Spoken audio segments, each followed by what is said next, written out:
I am an extremely successful man, and my time is valuable.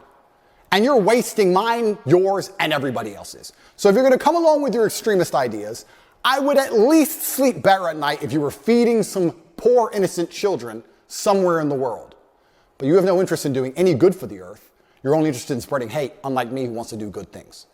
So, post my BBC interview, I've been contacted by the New York Times, CNN, the Clinton News Network, all of them.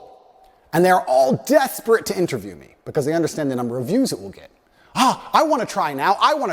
And they all want to try a different version of the same aha moment. Not understanding, because they're completely detached from reality, that it's not an aha moment and nobody cares. They're not interested, they're not smart enough to look at the board of the chessboard and say, this isn't going to work. Let's ask him questions people actually care about.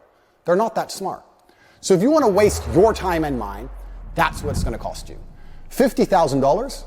I managed to procure meals at around 80 cents each, so we'll feed over 60,000 children for wasting an hour of my time, plus a box of chocolates. That is my fee from this point forward. I will still speak to non-matrix media outlets who are interested in the truth, interested in asking interesting questions that people want to hear the answers to. I will still be available to do my own podcasts and tell the truth.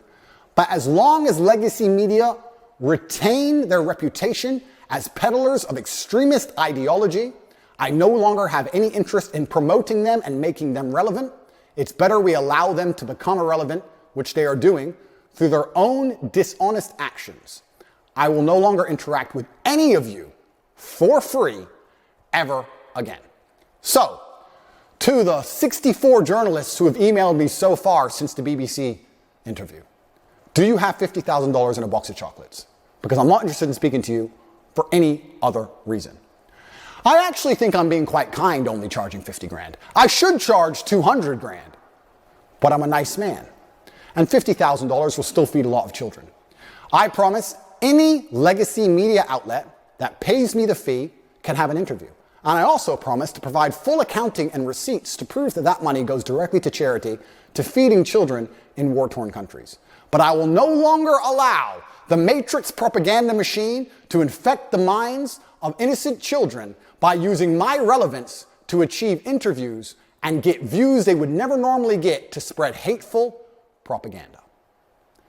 If you can't afford me, you're going to have to go back to just lying about me without speaking to me. Because God knows the truth, I know the truth, most of the world knows the truth, and I genuinely believe that Allah is the best of planners. And whatever happens to me, regardless of whether I am martyred, regardless of whether they put a bullet in my brain, I know what I have done is good for the world, and the things I will do will continue to be good for the world. Get your checkbooks out, or don't email me at all, because there will be no compromise. I don't care what you try and do and say to goad me into an interview. You can lie about me all you want. It's what you do already. I'm not afraid of your lies. It's going to cost 50 grand plus a box of chocolate.